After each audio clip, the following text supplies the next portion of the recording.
etapa do Campeonato Mundial de Fórmula 1, dessa vez não deu Verstappen, pelo incrível que pareça, todo mundo já sabe o resultado, ele quebrou, mas deu uma embolada no campeonato, que vai ser ainda muito difícil bater a Red Bull, mas vamos lá, para essa corrida da Austrália, que foi bem interessante e também muito polêmica. Então, começando pela classificação, o que deu para ver? O domínio ainda da Red Bull, mas já sabia que a Ferrari já sabia, o Leclerc falou depois da corrida, o Sainz também, que talvez uma das únicas pistas que eles conseguiriam tentar fazer frente.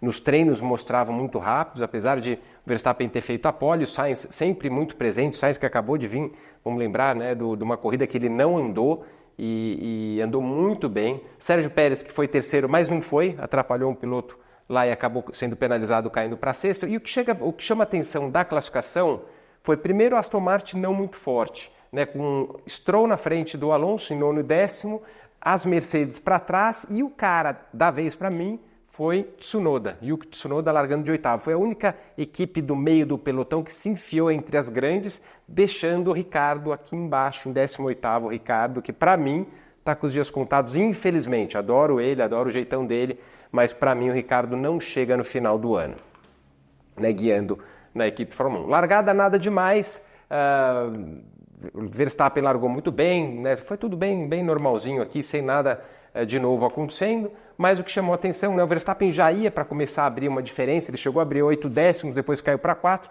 depois da corrida ele falou que sentiu o carro amarrado na roda traseira direita só, eles conseguiram ver o gráfico de temperatura, começou a subir logo a partir da primeira volta, isso ocasionou ele errar uma freada, foi quando o Sainz acabou passando ele e logo apareceu uma fumaça. Então eles mudaram, parece que um fornecedor de discos de freio, pastilha, enfim, alguma coisa de errado lá grudou, acabou pegando fogo, estourando pneu, enfim. E aí a corrida começou já sem Verstappen, já bem diferente do que o normal. Bottas, de novo, eles estão com um problema horrível aí na Sauber das porcas dos pneus. Todos os pitstops, as 3 corridas, eles tiveram problemas. Aí o pessoal fala, né, mas como é que não resolve uma porca? Não é só colocar lá uma porca nova. Não, é um desenho novo e realmente até fazer esse novo desenho né, na proposta que eles têm, cada um usa uma porca, ela é super complexa, enfim, eles estão tendo problemas direto. Aí a corrida começou, né, as paradas começaram a acontecer, você vê Leclerc parando, Russell, Stroll, Hamilton já teve, né, uma estratégia um pouco diferente. Vamos lembrar que a Ferrari, de novo, uma estratégia boa. Para mim, a entrada do Frederic Vasseur vem mostrando que a Ferrari talvez está deixando de ser aquela Ferrari que errava demais e começa a encaminhar para um caminho, né, começa a ir para um caminho muito bacana. Eles modificaram a parada do Leclerc, anteciparam para ele parar o Norris. Aí o Norris até falou depois da corrida, se ele tivesse parado na volta 8, ele chegaria em segundo e não o Leclerc, porque o Leclerc conseguiu dar o undercut, pegou a McLaren de surpresa e mandaram muito bem. Então vamos ficar de olho que a Ferrari está voltando a ser aquela Ferrari lá de antigamente. Então você vê que sempre, mesmo nas 2 paradas, mas uma galera parando antes para tentar fazer o undercut e o Sainz, por exemplo, dando uma esticada mais nos pneus ali. Então, indo para a corrida na volta 16, foram, né, das paradas, esse é o momento que o Sainz parou, e logo na volta 17, Hamilton, pior início da carreira, né, do Hamilton de todos os anos, vem, né, andando mal e com problemas, né? Então a Mercedes realmente muito, muito mal. Aí isso aqui acabou ajudando alguns pilotos na volta 17, quem ficou na pista aí acabou ganhando em torno de 10 segundos com a parada do safety car. Você vê, Alonso se deu bem, Hülkenberg se deu bem, depois aqui o Gasly também pararam, foram os 3 pilotos que ganharam praticamente um pit stop ali de graça e levaram uma vantagem. Nisso o Alonso pulou lá para cima, Tsunoda também, Hülkenberg entrou para a zona de pontuação graças àquele pit stop do Hamilton. Volta 27, o Leclerc precisava continuar tentando ficar à frente do Norris. Então, olha só, ele estava em segundo nesse ponto na volta 27, daí vinha o Piastri 2 segundos, ponto 2, e o Norris 1.2. Né, em estratégias diferentes. Ele precisaria parar para sair na frente do Alonso e do Pérez. Quer dizer, de novo a Ferrari acertou. Enquanto isso lá atrás, Albon e Hülkenberg, né, o Albon fazendo um bom trabalho, nesse momento em 10º, mostrando que talvez valeu a pena a substituição pelo Sargent, meio injusta, mas talvez a equipe pegou pesado no lado do Sargent, mas valeu a pena. E essa hora que o Leclerc entra e sai, a Ferrari acertou de novo a saída nele, ele tinha que sair exatamente no momento, né, para sair à frente do Alonso e do Pérez, né? O Pérez aqui, o Alonso, e ele estava com o pneu novo, esse aqui ainda teriam que parar novamente, mas eles acertaram na parada e aqui dá para ver, né? A parada perfeita deles aqui, saindo logo à frente do Alonso e do Pérez, e nisso aqui ele teve uma pista livre para fazer voltas rápidas e sair na frente das duas McLaren. Então, de novo, muito bem. Piastri deu uma erradinha, foi dar uma passeada na granja, na granja não, na grama, mas tudo bem, deu tudo certo. E nisso o Leclerc, nesse ponto aqui, ó, na volta 43, a 5 segundos atrás. O Leclerc falou depois da corrida, entregou, falou, o Sainz andou melhor do que eu tenho que reconhecer, era o fim de semana dele, estava muito rápido e realmente tem corridas que são assim, que às vezes eu ando melhor, outras que ele, mas esse fim de semana realmente ele estava insuperável. Um pouco para trás, né, você vê aqui o Russell com 34 voltas no pneu, Alonso com 22, e para trás uma disputa bacana entre Albon e Magnussen. Magnussen tinha menos voltas nos pneus, conseguiu fazer ir para cima do Albon, que ficou em 11º, mas que depois acabou gerando um pontinho para essa ultrapassagem. Magnussen passa o Albon e lá na frente a briga que a gente, né, volta a ver do Alonso com o Russell. Russell numa vantagem, né, de pneus de algumas voltas, quer dizer, tinha um carro mais rápido que o Alonso naquele momento. Lá para frente, né, 3 segundos, 0,6 de diferença para o Leclerc, mas tudo sob controle do Sainz, que já estava administrando. Vem para a última volta, só que tem aquela batida que a gente já vai falar dela, que é bastante polêmica. Sainz vence bem tranquilo, administrou muito bem os pneus, uma corridaça dele. Leclerc no final estava rápido, mas o Sainz estava com a corrida sob controle.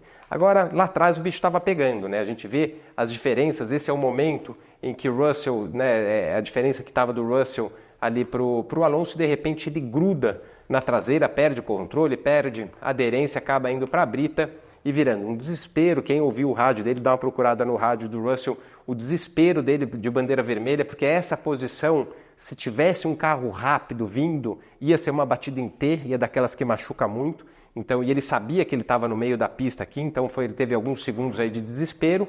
Até então, quando isso aconteceu e você vê o incidente na televisão, mesmo para mim, era o Max que estava essa hora na transmissão, nessa corrida, mas eu talvez não culparia, falar, foi coisa meio de corrida, bobeou, a gente não tem aquela noção perfeita do que aconteceu no momento. Não dá para saber se o Russell freou para dentro, enfim, até a hora de vir a telemetria. Aí sim uma surpresa muito grande, né? Esse lance dos pilotos frear um pouquinho antes para sair melhor, a desculpa do Alonso, não, eu freiei um pouco antes para ter uma saída melhor, aí depois eu tive o problema do acelerador, tudo ladainha, vou mostrar agora aqui na telemetria. Mas como é, daí o pessoal já questionando, no Instagram eu coloquei, né, um incidente, muitos comentários lá, para os dois lados, por isso que ficou polêmico. É uma decisão muito difícil para os comissários, não deu vontade nenhuma de estar lá, mas a hora que você vê uma telemetria dessa, você vê que você precisa fazer alguma coisa. Os próprios pilotos, para quem lembra, teve aquele o Verstappen Move. Logo quando o Verstappen entrou na Fórmula 1, ele ia frear, ele mexia o carro para cima dos caras. Os pilotos, e não encostava em ninguém, os pilotos pediram para ser punido. E aí, na época que eu trabalhava de comissário, se dentro da freada mexia o carro, tinha punição. Só que daí não deu certo, porque assim, você mexia 1 centímetro, pode ou não pode? 1 metro pode ou não pode? 2 metros pode ou não pode? Ficou aquele negócio, acabou que foi saindo e os pilotos, meio que uma regra entre eles de tentar não mexer o carro na freada para não prejudicar, para não assustar o piloto. Mais ou menos o que aconteceu aqui. Né, o Alonso, nesse tem alguns gráficos, essa é a diferença de velocidade, é muita coisa. Né? A gente está falando, ele desacelerou demais, ele tira o pé do acelerador, mais de 100 metros, né, do que ele vinha fazendo na volta anterior.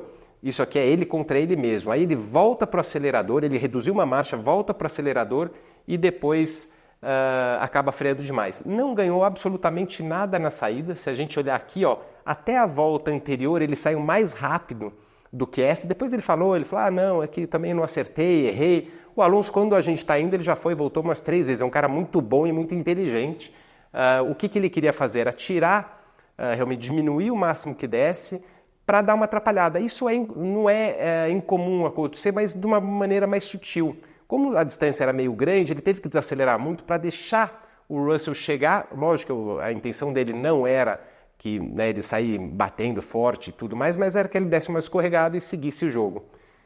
Então, realmente, o que pega aqui é o seguinte, o que os comissários fazem? Eles pegam outras voltas de referências da corrida inteira e viu que só naquele momento, realmente, que o Alonso tirou o pé. E o problema do acelerador, ele faz, você vê que aqui tem uma queda, você vê o acelerador dele aqui dando umas bombadas, já foi para mim uma encenação do que ele fez, mas aqui dá para ver a diferença de velocidade, né? Ele chega a frear a 1.4 G no relatório aqui da FIA, na freada que ele dá nesse momento que ele dá a primeira freada, né, para o Russell aproximar, quer dizer, tinha tudo lá. Agora, é o seguinte, o que mais pega é que os comissários, essa diferença de velocidade, né, dele na 57 para 58, 275 para 219, é muita coisa, é muita coisa.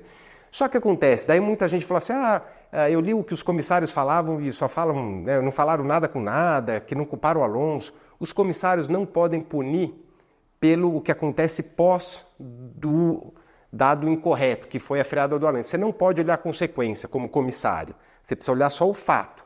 O fato, ele freou antes. Então eles não podem afirmar que a batida foi por causa disso, eles não levaram a batida em consideração, não levaram, eles não podem levar. Então esse relatório saiu um pouco confuso justamente porque os comissários eles precisam tomar cuidado com o que falam, que se eles falarem a história, eles não podem analisar o acidente após né, esse desencontro que deu entre os dois. Então nesse momento eles falaram, ele errou, ele guiou de uma maneira errada.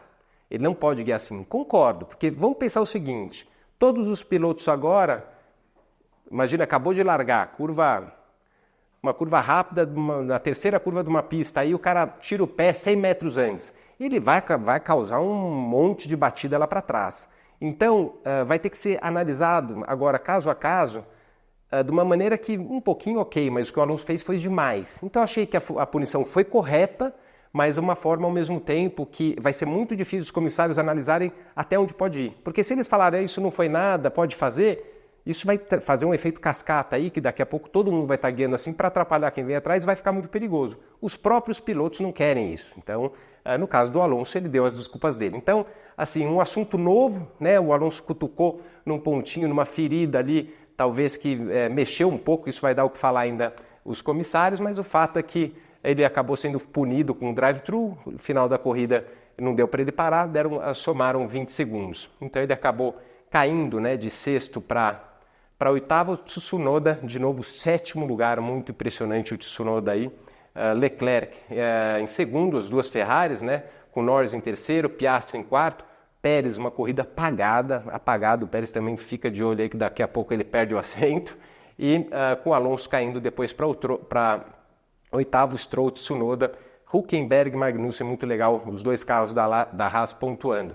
Para campeonato, o Leclerc deu uma aproximada, 51 pontos contra 47 do Leclerc e o Pérez em 46, quer dizer, o Leclerc agora em segundo. E para construtores, Red Bull e Ferrari ali agora muito próximos. Vai ser difícil pegar a Red Bull, mas quem sabe agora a Ferrari andando bem? Será que de repente eles vão começar algumas corridas aí fazer frente para a Red Bull? Eu estou achando que sim.